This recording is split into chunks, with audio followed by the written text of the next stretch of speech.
Escuchen esto, científicos del CONICET y del Instituto Tecnológico de Buenos Aires han realizado un estudio verdaderamente interesante para demostrar qué incidencia tienen los aromas en los procesos de fijación de conocimientos. El título podría ser las fragancias, los aromas, son finalmente un estímulo para mejorar la memoria. Es muy interesante a la conclusión que han arribado estos científicos. Estamos ya en contacto con Darío Álvarez Clar, que es investigador de CONICET, educador especializado en gestión de la innovación y fundador de la red educativa ITINER. Darío, ¿cómo va? Buen día. Hola, buen día, ¿cómo están ustedes?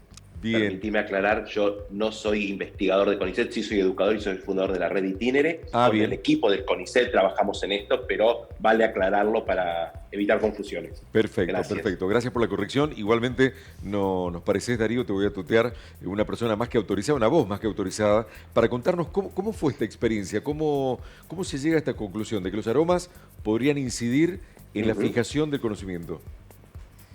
Bueno, les cuento, yo, como bien decía, soy fundador de una red educativa que integran varios colegios en Buenos Aires y en Uruguay. Sí. Y trabajamos hace varios años en un departamento de investigación propio en articulación con el CONICET, con el ITBA y con distintas entidades. Algunas son investigaciones que nos proponen los equipos, como en este caso fue el CONICET, y en otros casos propuestas que nosotros generamos a ellos. Hay una investigación que hace mucho tiempo se venía realizando en el ámbito laboratorio que tenía que ver con el impacto del aroma en la fijación de un contenido, una información, un aprendizaje, una habilidad. Sí. Faltaba la instancia de poder probarlo en jóvenes y así fue como se eligió hacerlo en nuestra red. Y bueno, y esto se comprobó que esa hipótesis era real y que la memoria se aloja, lo que se aloja en la memoria tiene una mayor fijación cuando se asocia con un aroma, un perfume. Si yo lo dijera en términos vulgares, no científicos, hablaría de la remembranza que tenemos muchos con el recuerdo, cuando uno dice este aroma me hace acordar una comida de la familia, un lugar. Bueno, eso de alguna manera seguiría la línea de qué pasa cuando estoy incorporando un aprendizaje, cuando estoy desarrollando un aprendizaje, lo tengo que rememorar. Entonces, lo que hicieron los científicos de ITBA y de CONICET fue exponer a grupos de jóvenes entre 16 y 18 años a una experiencia de este tipo. ¿Y cómo fue la experiencia? ¿Podés contarla? ¿Podés repasarla? Sí, cómo no. ¿Cómo no? Lo que se eligieron fueron, como en todas las investigaciones, grupos que son grupos testigos, grupos donde no se va a comprobar esto, y grupos, como en todas las medicaciones y demás, y grupos que eran los que se iba a comprobar si causaba o no efecto. Los investigadores asistieron a una clase de historia en donde el profesor del grupo daba un contenido, daba una información y generaba una actividad con los alumnos, y mientras esto sucedía se pusieron esparcidores de aroma, ¿sí? Aromatizadores, con una fragancia que era de coco. La fragancia en sí no es lo que genera esto, sino la repetición de la fragancia. A esos dos grupos, al grupo control y al grupo en donde se estaba haciendo esta actividad, con una autorización de los padres, se les entregó aromatizadores para que se lleven a la casa, a la mitad con el mismo aroma, a coco, que tuvieron en la clase, y a la otra mitad con aroma a violetas. Y lo que les pedía era, con una sincronización de horario, que lo pusieran y lo activaran al momento que se iban a dormir. Durante 1 hora y media, cuando se iban a dormir, esto iba a esparcer ese olor. Lo que se pudo comprobar semanas después, que aquellos alumnos que repitieron el aroma a coco, cuando se presentaron y tenían que hacer uso o repetir la experiencia, la habilidad, dar cuenta de una información o asociar información, tenían una evocación mucho más fuerte, fidedigna y potente que aquel que había tenido otro aroma. Esto repetido en un subgrupo de distintos alumnos, distintas edades y distintos contextos, permitió comprobar la hipótesis y que una revista a nivel internacional como es Nature, una revista científica, lo validara como comprobación científica. Qué bueno. Pasó a ser un elemento de la ciencia. Darío, es decir, que entonces no fue que la fragancia a coco o de coco es lo que despertó esta mayor recordación de los conocimientos, sino la repetición fue lo que olieron, olfatearon mientras estaban recibiendo el conocimiento y lo que luego tuvieron también en su hábitat íntimo. Es exactamente así, o sea, no es el aroma o el tipo de aroma, sino que es el rememorar, hacer la remembranza de eso, lo que ayuda a la fijación, lo cual científicamente, cuando el equipo lo cuenta mucho mejor que yo, sin duda el científico, lo que dice es, despierta en el cerebro interconexiones neuronales que incluso hace a que se aloque en un lugar de mucha más fácil evocación esa información o ese contenido. O sea, es mucho más vívido, ¿sí? Lo interesante de esto y por qué en nuestra red trabajamos tanto en investigación, porque generalmente la idea de la educación y la investigación no están muy asociadas, parece que son ámbitos distintos y para nosotros tienen que ser de mutuo enriquecimiento.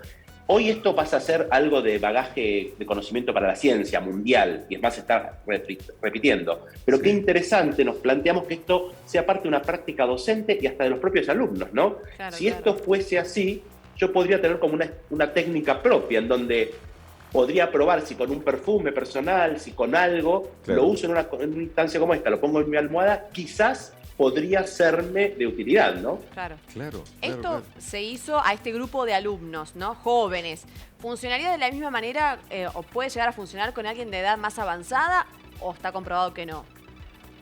No está comprobado, se supone que sí, pero para que esto pase a ser parte de un elemento científico comprobado, tiene que tener un universo de comprobación que la ciencia lo confirme, ¿sí? La idea sería que sí, que el cerebro en todas las edades actúa de esa manera. No se podría afirmar si disminuye, si no, se supone que sí, pero hasta que no haya una comprobación de este tipo, que se tome un universo, se replique, se presente y se valide a nivel científico, no se lo podría afirmar. Pero parece ser una forma que el cerebro actúa. Lo que pasa es que en niños y en jóvenes es el momento en donde más aprendizajes y más interconexiones neuronales hay, ¿no? Claro. Sí, Darío, hace un tiempo atrás compartí una experiencia en una terapia intensiva y me llamó mucho la atención que una de las enfermeras en algún momento dijera, traele su perfume. Un perfume, no, su perfume traele.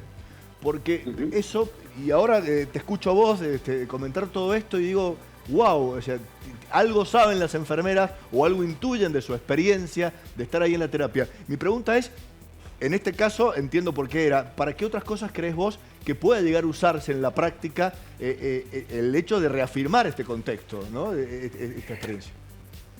A ver, me parece que ahí, de lo que nosotros conversamos con los equipos especialistas, con nuestros propios equipos docentes, yo creo que cuando uno asocia que un determinado aroma, como lo que acabas de describir, podría generar un contexto de más confortabilidad, de más tranquilidad, de más evocación, puede servir para que una persona o un grupo de personas cree contextos de mejor estadía, ¿no? De un bienestar. Yo creo que, en definitiva, la educación, la ciencia, termina apuntando a lo mismo, a un bienestar, a saber más, a estar mejor, a estar más sano. Pero si yo sé, como hay personas que están aromatizando su casa con un saumerio, con un aromatizador, y se sienten más tranquilas, o están en un lugar, entra uno y se siente como confortable, a otro le puede generar cierto choque. Si uno se conoce a sí mismo, me parece que puede crear un ámbito de mayor confort, de mayor aprendizaje, de mayor tranquilidad, ¿no? Me parece que este es un poco el objetivo final de esto. Además de que sea algo que científicamente, cuando uno se pone a hablar de esto, lo que está comprobando es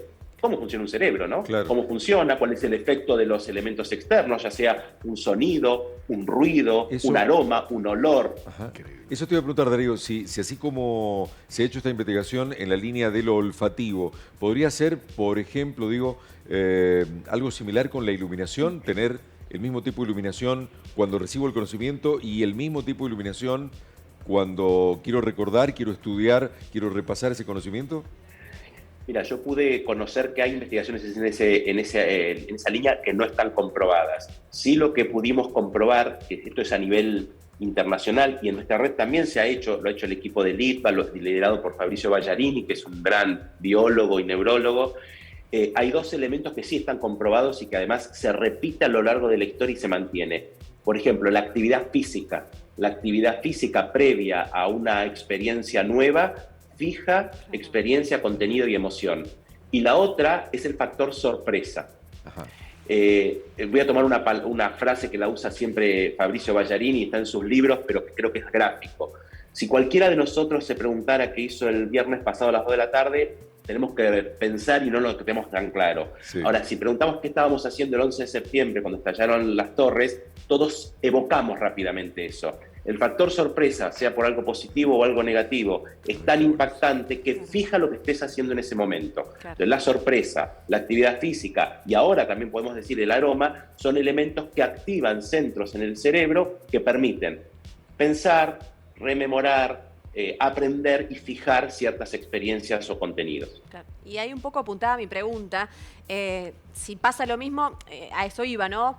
De modo negativo, ¿qué pasa cuando uno fija un aroma y ese aroma te trae malos recuerdos, ¿no? También uno a veces, por ciertas situaciones, hay olores que a hospitales o si Por tuviste una flor a veces. claro, a nafta porque tuviste un accidente, en fin, uno como que enseguida Sin duda. linkea, ¿no? Esos malos recuerdos, malos momentos y van al cerebro y activan algo rápidamente. Es que es tal cual como vos decís, o sea, vos fíjate que acá lo que se comprueba, si querés a nivel científico, es que el cerebro es una gran interconexión, no solo de neuronas, sino de recuerdos, de elementos, de pensamientos, de ideas que uno creó, que se disparan o se conectan con algo, que te puede hacer muy bien o muy mal, ¿no? O sea, bueno, el tema es también cómo saber, aprendiendo cómo uno funciona y cómo uno aprende, también puede quizás administrarlo, ¿no? Claro. Claro. Como te digo, un cierto aroma te da calma y bueno, y por ahí pones en el ambientador de tu casa, en unas sales de baño. Ahora, si sabes que eso te genera desagrado, estrés o lo que fuera, tratás de no repetirlo, de no pasar por ahí. Claro.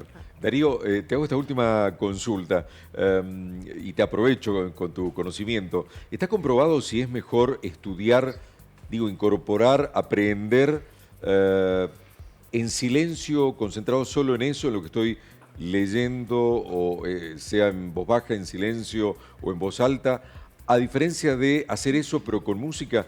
Mi experiencia personal era que yo estudiaba todo el tiempo con música, escuchando radio, y no me distraía la radio. Sentía que me ayudaba más a impregnar los conocimientos. ¿Pero qué se dice hoy al respecto? Mira, yo no tengo conocimientos que haya una comprobación científica, pero como bien decís, yo creo que también tiene que ver con las experiencias personales. Ajá. Si uno tiene que hablar en términos absolutos, lo que uno tiene que decir es que cuando hay más de un elemento activo, cuando uno está aprendiendo, estudiando, concentrándose, si hay otros elementos podrían funcionar, entre comillas, como distractores, porque se reparte la atención. Es cierto que no todos aprendemos de la misma manera, y esto también tiene que ver con nuestra forma de ver la educación, innovadora, y que tiene que ver con un concepto diverso de aprender, en donde yo coincido con vos. Yo estudiaba con televisión. Sí. Por supuesto que era la gran pelea en mi casa, ¿no? Es decir, no, con la televisión no estás aprendiendo. Bueno, Claro. tal mal no me fue, pero la idea es, cada uno tiene que encontrar el modo en que aprende. Es cierto que hay gente que necesita el silencio absoluto la noche cuando se van todos a dormir. Sí. Pero, por ejemplo, lo que sí se comprobó era que aquellas largas jornadas en donde los estudiantes nos quedábamos toda la noche preparando una materia y salíamos para ir a darla, no es bueno que el cerebro no haya descansado y se haya apagado antes de ir a dar un examen. Aunque sea poco tiempo, lo que yo leí, estudié y fijé, tiene que tener un momento de que el cerebro se apague, que condense para volver. Esto sí se comprobó, que el elemento sueño no es bueno ir a rendir un examen, por ejemplo, sin dormir. Lo respecto a la luz, a los distractores y todo, no está comprobado, pero yo creo mucho, y esto no es científico, es opinión de Darío, creo que tiene que ver con los modos de aprender de cada uno y de dedicación, ¿no? Muy bien. Darío Álvarez Clara, ha sido más que interesante la charla contigo. Gracias. Muchas gracias por estas novedades Les científicas. agradezco la invitación. Un saludo a todos. Gracias. Un placer.